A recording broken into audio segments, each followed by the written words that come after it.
Good evening, I'm Dennis Ward. Welcome to APTN National News.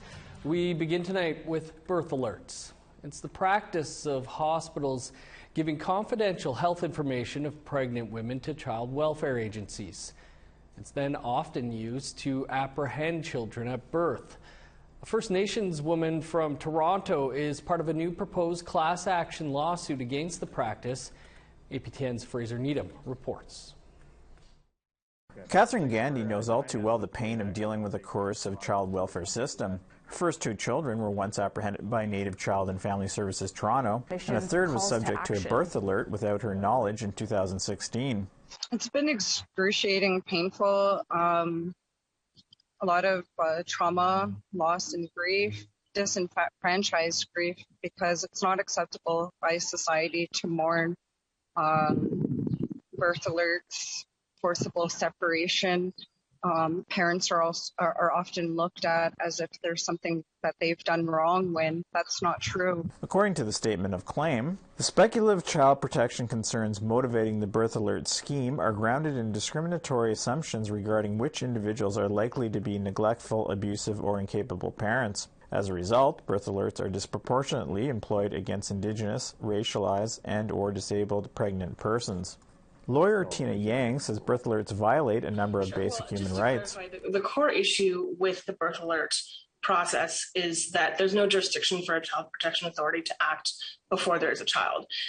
So by taking these invasive steps prior to birth, there's a violation of, alleged violation of many of the rights of the pregnant person, their privacy rights, their constitutional rights to security of the person. Ontario's Ministry of Social Services stopped birth alerts in 2020, but the lawsuit alleges the practice continues. Yang says the system itself sets up parents like Gandy to fail. Again, I've heard from parents who sought out support because they were, for example, experiencing homelessness or wanting assistance with parenting, learning how to parent properly, that sort of thing.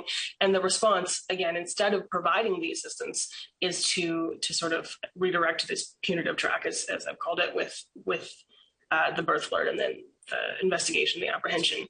Today, Gandy has been reunited with all three of her children, but she says she doesn't want anyone to go through what she did. They should be able to give birth and be able to access health services while they are pregnant, and that's not what's been happening in our country, and certainly not in the province of Ontario.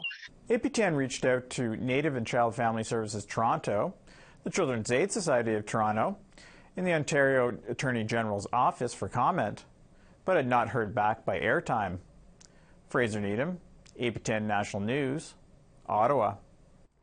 Thanks, Fraser. Caribou that call Quebec's northern coast home face extinction.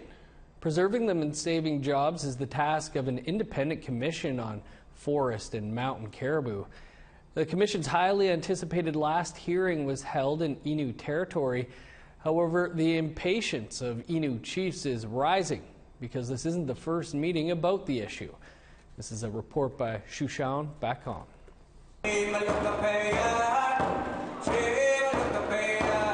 Atiku means caribou in Innu.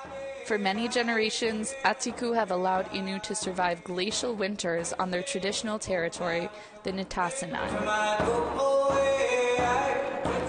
And through this independent commission on forest and mountain caribou, the time has come for this nation to return the favor and protect the Atiku. J'ai décidé de partir, j'ai décidé venir pour justement protéger le caribou, travailler là-dessus. Jean-Luc Canapé, an Innu from Pessamit, has been living in his family camp in the north of Pessamit for the past 2 years. During the commissioner's visit, Canapé took to the stand as a land protector. En 2018, 18 caribous couchaient sur le lac, au soleil, prenaient un bain de soleil. Il faisait beau, il faisait chaud, au mois de mars. J'ai arrêté, je les ai regardés. Ils m'ont regardé aussi. À ce moment-là, j'ai dit, un jour, je vais être votre porte-parole. Je vais parler pour vous autres. Puis aujourd'hui, ben, c'est ce que je fais. C'est comme Jérôme disait tantôt, jadis, ils ont sauvé nos ancêtres par leur viande et leur peau. Grâce aux caribous que nous sommes debout aujourd'hui. Si le caribou pouvait parler, il dirait « Aidez-nous à votre tour ». He wasn't the only land protector who was eager to speak to the commissioners. It was a full house in Baie-Comeau when the commission came to listen to the community. According to the president of the commission, Nancy Gelina, the mandate given to them by the Minister of Fauna was to listen to citizens, but above all, to find potential solutions. Vraiment, là, vous êtes notre plus grande foule jusqu'à présent. The majority of the crowd was made up of workers from Boisacco, a forestry company in the region. According to André Gilbert, CEO of Boisacco, sustainable development is important. Et on trouve malheureux que c'est un dossier comme ça qui est sensible, on le comprend, mais on pense qu'il va se régler pas nécessairement dans l'opposition, comme je vous dis, mais plus dans la recherche de solutions ensemble. Moreover, after an invitation from the chief of Pessamit, Jean-Marie Vallant, the commissioners accepted to listen to the preoccupations of the Innu community. The Innu Nation stated to the commission that the Quebec government doesn't want to work with First Nations for the preservation of the species, all while knowing that this commission is not a space where the chiefs can talk nation to nation.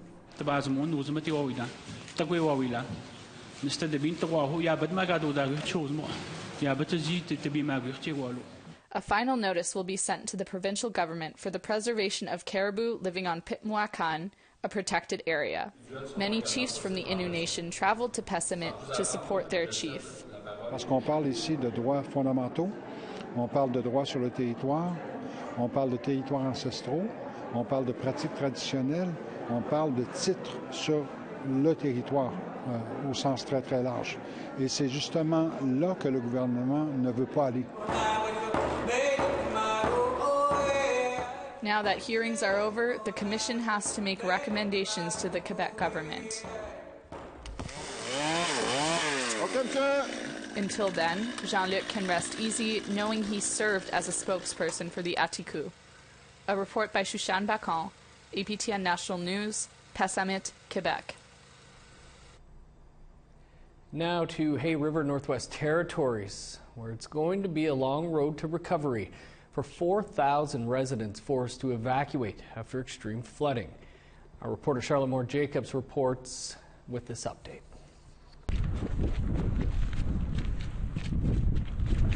It took half the berm here. If it wasn't for this berm, houses in West Channel and West Point First Nations probably wouldn't be here.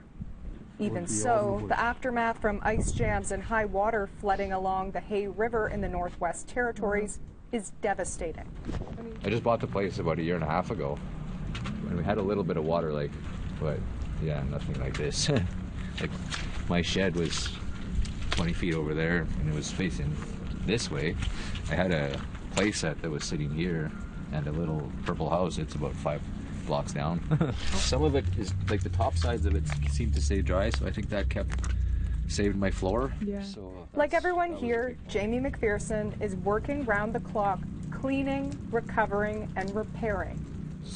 The water came in from this way, and it smashed into my skirting there, and it went under my house, and it completely filled everything, and all my insulation was completely soaked. Across the road, Jesse Mackey assesses the damage at his dad's house. This whole thing where the stakes were, that's where it used to be the garage. Amid the smell of fuel spills and debris, Mackey considers his family one of the fortunate ones, only facing plumbing and insulation rebuilds. Some people will have to definitely move, sell their land and property. What's it like for you coming back to your childhood home? Like, it's pretty emotional. Yeah, I had a lot of anxiety on Friday when he called me and told me that they evacuated. Nestled beside West Channel is West Point First Nation, home to more than 80 Dene band members, half of which live here.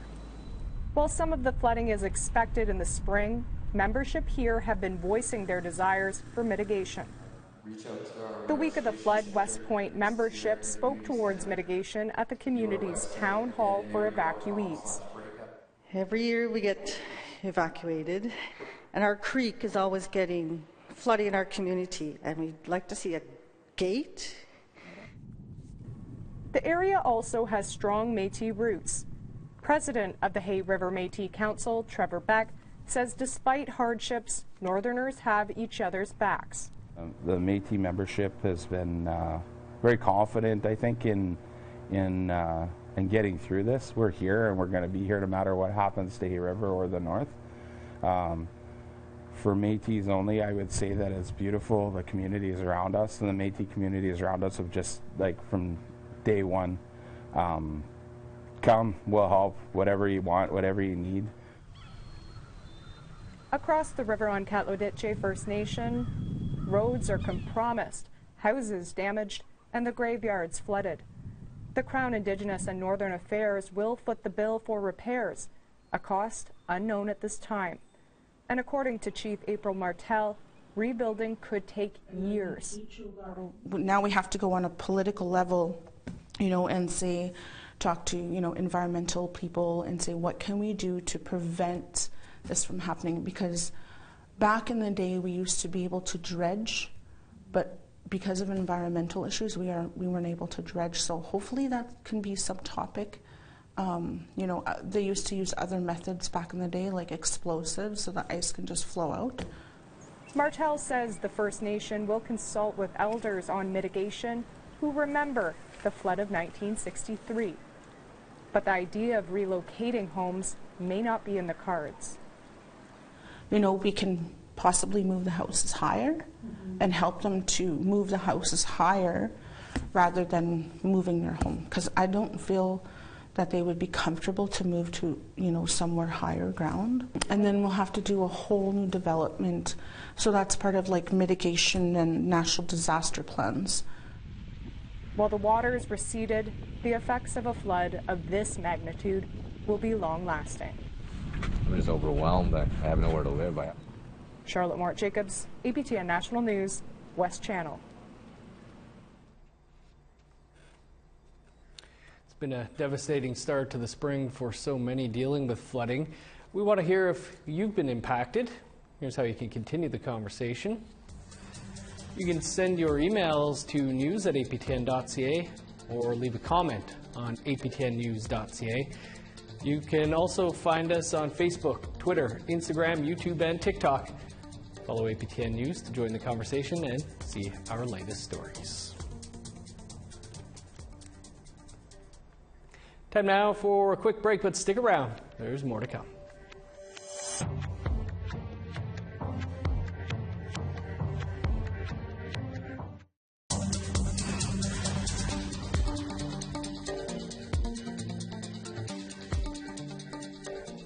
Welcome back. It's said to be the first extreme sport to exist. And in a first for many, people got to see Indian horse relay in Winnipeg on Monday. The event wrapped up the Manitowabe Festival Monday afternoon. From youth to women and men's warriors, there was plenty of action at Assiniboine Downs with Earl Wood, the voice of it all, throughout the afternoon. Teams competed in a number of different heats, which saw plenty of smiles all around. The teams are part of the Elite Indian Relay Association, which aims to promote the sport across the country. Curtis Poitras is from Saskatchewan. He owns one of the relay teams. It's very important, it brings back our heritage of First Nations people, gatherings of First Nations people. It's always good to have First Nations people gathering and, getting along, having so much fun, getting the youth involved. It's an overall sport of the elderly and the youth. It's very good, and the more people, I guarantee once they see it once, they're going to want to see it again. And Winnipeg wasn't the only place to feature races this weekend. The Super Series Indian Relay had its first ever run in Edmonton, and APTN's Chris Stewart was there.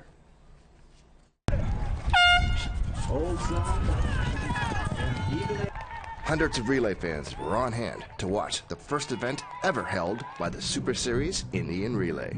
The Century Mile Racetrack and Casino hosted the premiere of the season, which will include at least 7 events across Alberta. The Super Series was founded by treaty women, and they say the level of competition here on the mile-long track is high. You got the best teams in North America racing here today and tomorrow. We have some pretty top teams here racing today, and we have some rookie teams as well. We're really proud of them. Here come the Little Lady Warriors right now. Check this out. Let's go! These girls gonna ride. And in a first for Canada, a women's division. Super Series is featuring women's relay for the first time. We had 6 teams. One team had to drop out. The horse got hurt. So we only have 5 women's team, but it's going to be great. Second, third amongst the third team, and the young lady in the orange colors. She makes her Super Series. Sarita Lavalley is 15 and from Goodfish Lake, Cree Nation. She competed Saturday at the preliminaries. I didn't think I was going to race this weekend because it's a big track, but I decided to race my old horse. He died out halfway, and then he kept trying to turn into the box. He just turned in and he threw me off, basically. Got up with some smiles. Once you fall off, get back up, just don't cry. A huge purse of $50,000 for events was a draw for competitors, but the riders say it's not the most important part. It's adrenaline rush. Honestly, it's hard to explain. You have to be a part of it to feel that rush. Like, you get nervous and then you get pumped up. You want to go, then you're nervous again. And just like the NHL playoffs, same thing when you watch your favorite team. The adrenaline you get, that's the adrenaline we get out there on the horses and here in the crowd. Makes us even go harder. The Super Series continues July 1st to the 3rd at Rocky Mountain House and hosted by the Ochees First Nation. Chris Stewart, APTN National News, Nisku, Alberta. Fun stuff. Those were some wicked sunglasses there at the end, too. Time to step aside for one more quick break, but stick around. There's more to come.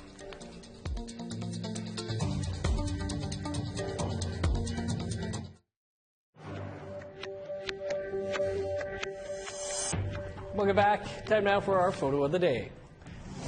Brian Knockwood of the Shabaganagadee First Nation sent in this amazing photo of some rather unique-looking cloud formations early one afternoon just south of Madawasaga First Nation in New Brunswick. Keep those photos coming by sending them by email to share@aptn.ca for the chance to be our next photo of the day. Now let's take a look at tomorrow's weather forecast. Starting on the East Coast, 20 for Charlottetown and Halifax. 7 with a chance of snow in Kuujjuaq, 8 and rain in Nain. Sunny and 23 in Montreal, showers and 16 in Chibougamau. 18 with rain for Sault Ste. Marie, sunny and 21 in North Bay. Cloudy with 14 in Thunder Bay, 19 with rain in Sioux Lookout. 21 with showers for God's Lake, Norway House and the Paw. 23 for Winnipeg and Brandon, rain and 24 in Dauphin. Showers and 24 for Regina, 23 with rain in Saskatoon. 16 and cloudy in Meadow Lake, 17 with showers in La Ronge. Over in northern Alberta, showers and 14 for Peace River and Fort McMurray. 21 in Lethbridge, 19 with rain for Edmonton. Showers and 18 in Vancouver, 22 for Kamloops.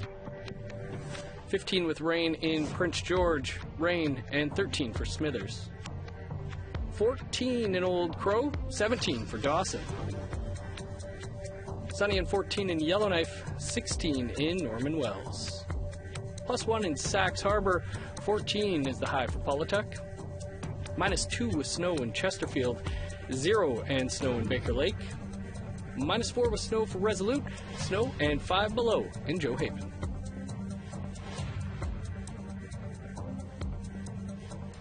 Sacred items that belong to a 19th century Blackfoot leader have been returned to Siksika Nation after being housed in a British museum for nearly 150 years. Tamara Pimentel has that story. It started with an emotional ceremony at the Royal Albert Memorial Museum in Exeter, England. This sacred regalia belonging to Blackfoot leader Chief Crowfoot will finally be making its way home to Siksika Nation in Alberta. It's been housed in the museum since 1878. We're very grateful to have these items to come back home.